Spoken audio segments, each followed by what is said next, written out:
Terima kasih Anda masih bersama kami di Sapa Indonesia Malam. Saya Cynthia Rompas. Saudara, 2 orang terluka usai insiden pelemparan batu terhadap bus rombongan tim Persik Kediri usai laga melawan tuan rumah Arema FC yang digelar di Stadion Kanjuruhan, Malang, Jawa Timur.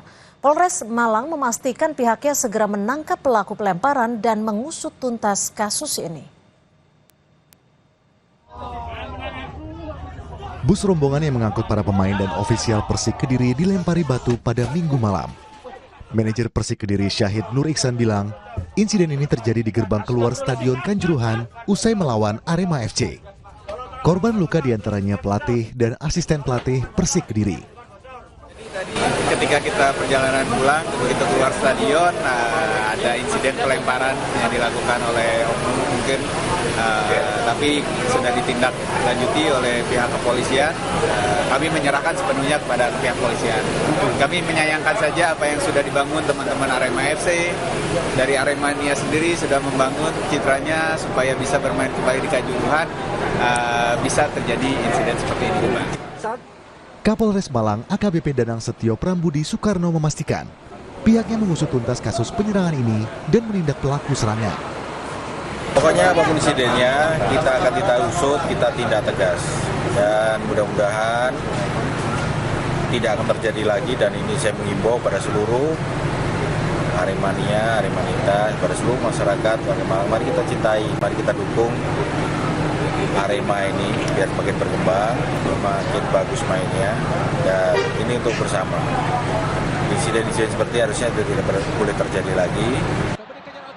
Aksi oknum yang mencoreng sportivitas sepak bola Indonesia bahkan membuat Indonesia terkena sanksi FIFA. Federasi Sepak Bola Dunia FIFA menjatuhkan sanksi terhadap PSSI karena tindakan diskriminatif supporter timnas saat laga timnas melawan Bahrain di Stadion GBK Maret lalu. FIFA menilai sekelompok supporter meneriakkan slogan xenofobia merupakan bentuk ketidaksukaan atau ketakutan terhadap orang dari negara lain, di mana hal itu melanggar prinsip kesetaraan FIFA. FIFA terhadap PSSI. Ada 2 sanksi yang dijatuhkan FIFA terhadap PSSI. Pertama, denda sebesar 400 juta rupiah. Kedua, pembatasan jumlah penonton pada laga kandang timnas hingga 15% dari kapasitas stadion di pertandingan kandang timnas berikutnya. Meski berat dan merugikan, PSSI menyebut sanksi ini harus diterima dan menjadi pembelajaran bagi para supporter. Jadi tidak boleh ada hate speech, ujaran kebencian, tidak boleh ada rasisme, tidak boleh ada xenofobia, dan lain-lainnya. Ini pembelajaran bagi kita semua, jelas merugikan kita semua, tapi kita harus tanggung bersama-sama semua. Jadi ke depan kita harus mulai melakukan langkah-langkah literasi dan pendidikan-pendidikan kepada para supporter untuk tidak melakukan hal-hal yang berhubungan dengan diskriminasi. Pengamat sepak bola yang juga Ketua Umum Paguyuban Supporter Timnas Indonesia, Ignatius Indro bilang, ricu oknum supporter karena lemahnya peran stakeholder atau pemangku kebijakan. Ya, sebenarnya kita sudah mempunyai undang-undang keolahragaan yang di dalamnya juga sudah ada menyangkut tentang supporter ya.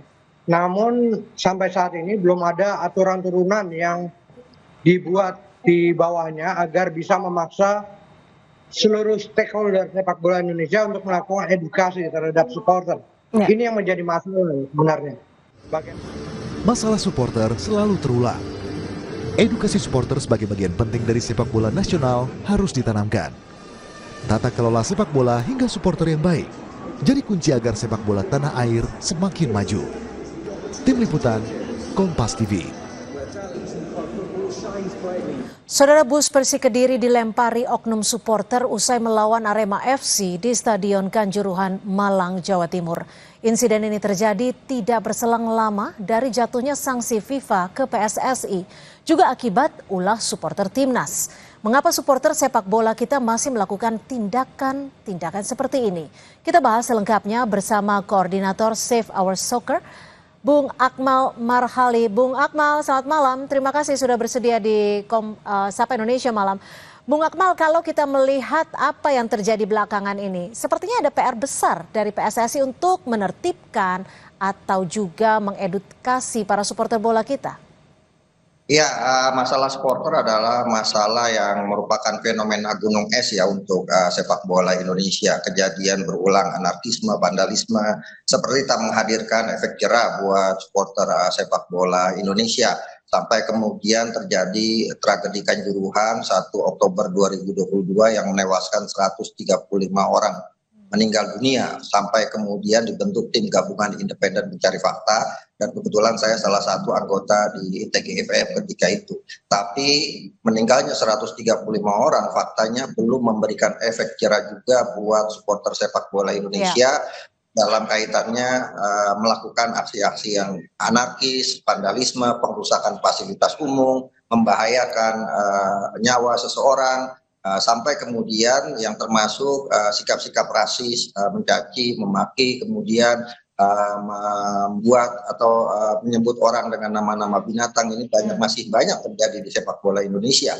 Artinya apa? Artinya PR ini belum terselesaikan, walaupun PSSI dalam 2 tahun terakhir melarang terjadinya supporter away atau supporter tandang ketika pertandingan sepak bola. Namun tetap masih belum juga memberikan pelajaran berharga buat para sepak bola Indonesia, dalam hal ini supporter. Satu hal yang saya garis bawahi adalah bahwa sosialisasi terhadap regulasi ini penting. Kemudian edukasi dan memperkaya literasi supporter sepak bola Indonesia ini penting. Ini PR dari divisi pembinaan supporter sepak bola Indonesia yang ada di PSSI. Yang kedua, terkait dengan kasus-kasus yang terjadi, vandalisme, anarkisme, termasuk apa yang dilakukan oleh supporter Arema, ini harus menjadi catatan penting bahwa kasus ini bukan hanya kaitannya dengan lingkup football family, tapi juga sudah masuk ke ranah hukum positif. Karena itu, tindakan tegas terhadap para pelaku anarkisme dan vandalisme ini harus benar-benar dilakukan dalam 2 versi. Yang pertama, versi dalam kaitannya hukum pidana KUHP yang diberlakukan di sini, karena ini bisa dijerat pasal berlapis ya. Ada pasal 170 tentang pengerusakan, ada pasal 155, 156, ada pasal 335 soal intimidasi, ini bisa dimasukkan di sana dan kemudian harusnya dipublikasikan agar kemudian menjadi pembelajaran bagi supporter lain yang punya niatan yang sama. Yang kedua, hukuman dalam lingkup football family. Saya pikir hukuman Arema ketika terjadi korban 135 orang di tragedi Kanjuruhan 1 Oktober 2022 ini terlalu ringan. Hukuman 1 tahun dilarang bermain di markas sendiri, Stadion Kanjuruhan, plus denda 500 juta. Saya pikir dalam kode disiplin PSSI itu ada penjelasan bahwa apabila terjadi perilaku yang berulang maka hukumannya akan berlapis, dan ini yang harus dilakukan oleh PSSI dalam lingkup football family, dalam hal ini Komdis PSSI. Kenapa? Nah, Arema ini bukan hal yang pertama terjadi. Saya mencatat ada 6 kejadian serupa yang terjadi yang melibatkan Aremania atau supporter Artinya Anda ingin menyebutkan bahwa hukuman ataupun sanksi yang diterapkan selama ini tidak cukup kuat ataupun tidak cukup tegas sehingga tidak ada efek jerah? Dan tidak cukup tegas. Ini kan hukuman sebelum Ketua Umum PSSI berganti dari Pak Muhammad Iriawan ke Pak Erick Thohir saat ini ya gitu kan. Ketika itu hukumannya sangat ringan sekali. Karena apa? Bisa ringan karena memang ada pengurus Arema ketika itu yang menjadi exo PSSI, sehingga ada tebang pilih di sini, ada orang dalam sehingga dibuat mudah. Dan ini yang kemudian menjadi apa ya? Kegeraman supporter lain, seperti halnya tragedi Kanjuruhan yang terjadi, yang bermasalah Arema dengan supporternya Aremania, tapi yang dihukum adalah seluruh peserta kompetisi. Bahkan ketika itu Liga 2 dihentikan, padahal Liga 2 tidak terlibat terhadap kasus yang terjadi di tragedi Kanjuruhan itu. Saya pikir ini penting. Aremania lalu gini Bung Akmal, ketika ada peristiwa yang terjadi seperti kemarin, siapa sebenarnya yang harus bertanggung jawab? Ya, yang bertanggung jawab yang pertama adalah tentunya mengelola klub, dalam hal ini manajemen Arema. Bagaimana mereka membina supporter mereka, karena sudah ada Undang-Undang Nomor 11 tahun 2022 tentang keolahragaan, di mana di situ diberikan sebuah hak eksklusif. Dalam undang-undang disebutkan supporter punya hak dan kewajiban.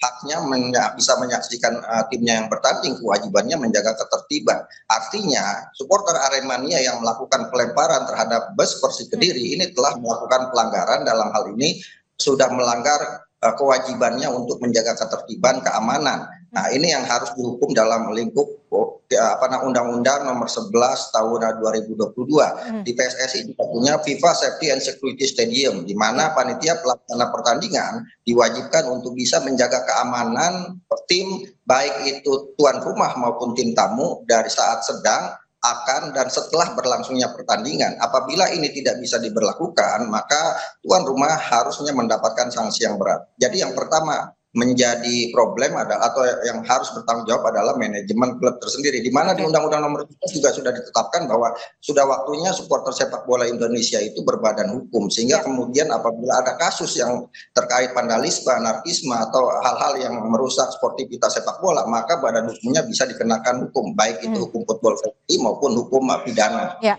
Bung Akmal, tadi Anda menyebut soal edukasi, tapi di sisi lain sanksi FIFA kemarin juga meminta PSSI membuat rencana untuk melawan bisa dikatakan adanya diskriminasi, dan tentunya ini juga sikap fanatisme yang menjadi kekhawatiran kita semua. Apakah selama ini memang belum ada aturan dasar ataupun blueprint terkait edukasi supporter ini? Ya, sejauh ini baru dalam tahap rencana ya. Saya belum melihat sebuah bukti konkret adanya regulasi supporter. Padahal beberapa kali misalnya saya bersama Sepak Soccer mengusulkan kalau sulit membuat regulasi, fotokopi atau copy paste saja Football Spectator X-nya milik Inggris. Inggris menciptakan Football Spectator X pasca tragedi Heysel dan pasca tragedi Hillsborough yang menewaskan ratusan nyawa manusia. Kemudian mereka membuat regulasi tentang supporter, bagaimana supporter harus berperilaku, bagaimana klub harus berperilaku, dan ketika ini kemudian sudah diciptakan, semua stakeholder kemudian menjalankan dengan seksama ya. Dan ada hukumnya, baik itu hukum kaitannya dengan hukum positif di Inggris maupun hukum football family-nya dijalankan dengan tegas. Inggris yang dulu dikenal sebagai negara dengan holiganismenya yang sangat ganas, sekarang justru menjadi prototipe sepak bola modern. Bagaimana menonton sepak bola tanpa adanya pagar pembatas di stadion itu bermula semua dari Inggris, dari Football Spectator X.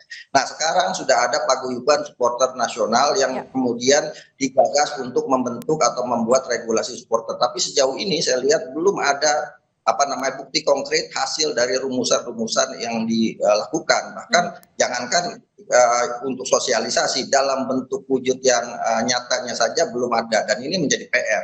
PR ini adalah juga buat PSSI divisi supporter untuk bisa segera mewujudkan regulasi supporter agar setiap orang yang melakukan aksi vandalisme mengatasnamakan supporter diberikan hukuman berat-beratnya, termasuk diantaranya dilarang hadir ke stadion untuk menyaksikan pertandingan. Oke, dan mudah-mudahan ini bisa menjadi catatan kita bersama agar supporter bola di Indonesia itu bisa lebih dewasa dan menyikapinya jadi lebih baik sehingga tidak tercoreng di mata dunia. Terima kasih Bung Akmal Marhali, koordinator dari Save Our Soccer. Terima kasih, selamat malam.